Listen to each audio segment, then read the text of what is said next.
Você já deve ter ouvido falar em que Deus ama o pecador, mas odeia o seu pecado. Sim, Deus ama todos os pecadores, mas aborrece e abomina todo e qualquer tipo de pecado. Porque fomos feitos imagem e semelhança dele, e como ele é santo, assim deveríamos nós sermos santos também. Então, se você já gostou do tema, este é o tema do vídeo de hoje. Peço a você que inscreva-se no canal, ative o sino das notificações, para que você receba todas as notificações de vídeos postados daqui por diante, tá bem? Também curta, comente e compartilhe, para que mais pessoas tenham acesso a um conteúdo como este. Tá bem? Vamos lá? Se você quer saber por que Deus ama todos os pecadores, mas aborrece todo e qualquer tipo de pecado, a resposta nós encontramos na Bíblia Sagrada. Nós fomos feitos em imagem e semelhança de Deus. No início da criação, no início de tudo, aonde Adão e Eva estavam? No paraíso. No paraíso pecaram, no paraíso erraram, foram destituídos da glória de Deus. Assim como está lá no livro de Romanos, tá? Em Gênesis 1, 27, a Bíblia diz que nós fomos feitos em imagem e semelhança de Deus. Se eu não estiver... Isso, Gênesis 1, 27. Fomos feitos imagem e semelhança de Deus. Mas Deus odeia todo e qualquer tipo de pecado. Por quê?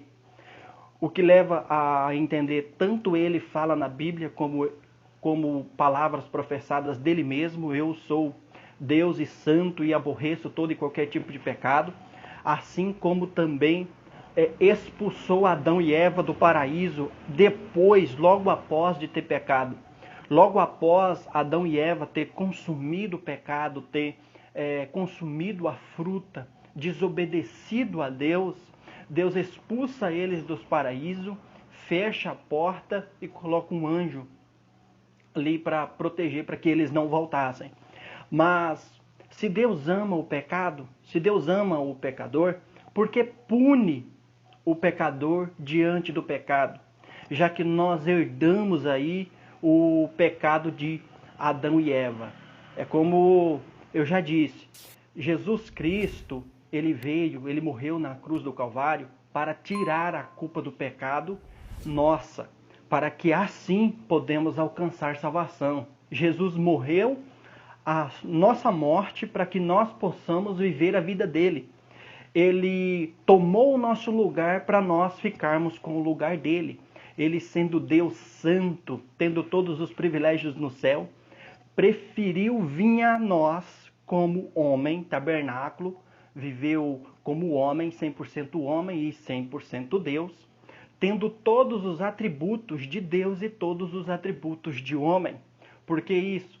Porque, como sendo Deus, Jesus é onisciente, onipotente. E como sendo homem, Jesus chorou, Jesus sentiu todas as dores, Jesus sentiu fome, Jesus sentiu cansaço.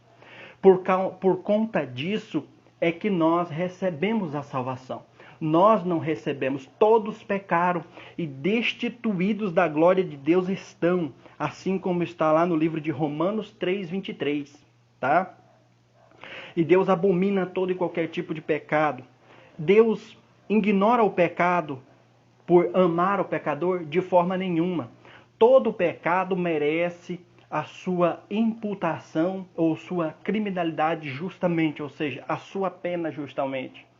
Se eu cometo o pecado da prostituição, logo eu vou ser punido conforme aquilo. E lembrando que para Deus, na Bíblia fala assim de pequeno pecado e de grande pecado, mas isso não anula o fato de ser pecado, tá bom?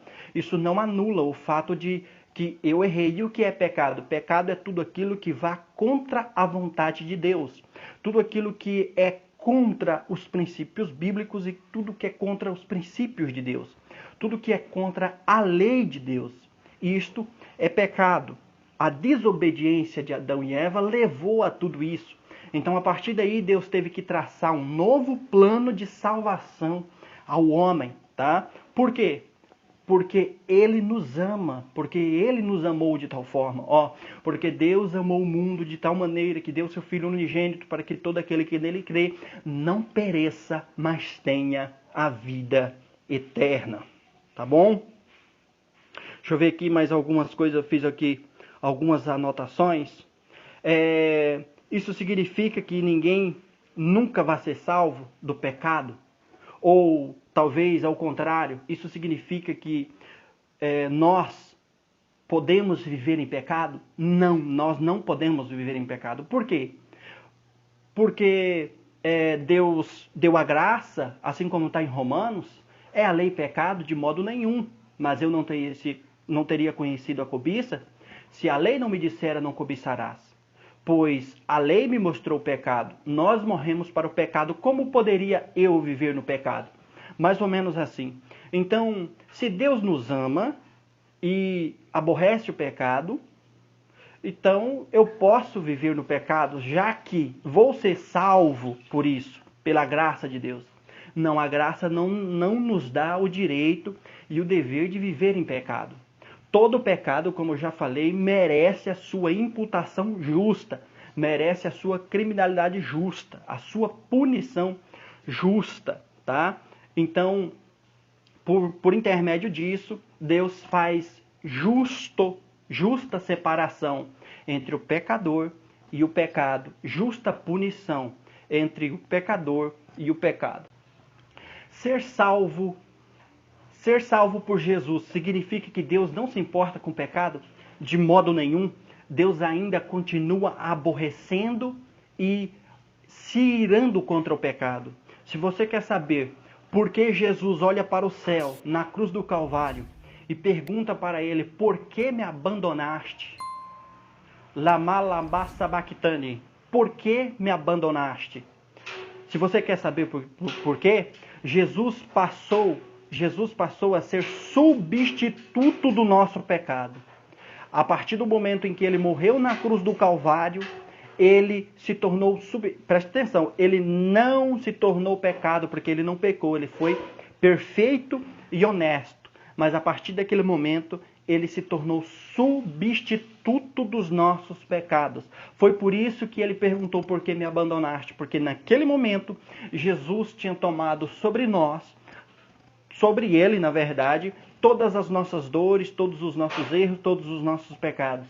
E Deus não pode olhar para pecado. Na verdade, ele não olha, ele se ira contra o pecado. Ele vira as costas para não ver o pecado. Por isso, seu Filho unigênito veio a nós para nos resgatar de todo lamaçal, de toda tremedal de pecados, tá? Foi por isso que ele virou as costas, porque Deus não suporta ver pecado. Um dos grandes motivos pelo qual também Adão e Eva foi expulso do jardim, tá? Do jardim do Éden. Lembrando que o Éden não é o jardim. O Éden é o lugar e o jardim está no Éden. Tem muita gente que se confunde aí também, tá? Então eu espero que você tenha entendido um pouco mais, compreendido um pouco mais, porque Deus nos ama e aborrece o pecado. Pelo motivo, um dos grandes motivos também, ele ama tanto o pecador que deu seu Filho unigênito para que todo aquele que nele crê não pereça, mas tenha a vida eterna. Nós vamos ser salvos por isso, mas isso não significa dizer que nós podemos viver em pecado. Romanos 12, verso 1. Rogo-vos, pois, irmãos meus, que apresentei os vossos corpos em sacrifícios vivos, santos e agradável a Deus, que é o vosso culto racional. Mesmo assim temos sacrifício, porque Cristo percorreu a via dolorosa e a partir daí nós somos a testemunha de Cristo. O que quer dizer isso? Quer dizer que se cuspiram em Jesus, vão cuspir em nós também. Se caluniaram Jesus, vão nos caluniar também. Se mentiram contra Jesus, levantaram falso contra ele, esbofetearam ele, vão fazer tudo isso com nós também, com a gente também.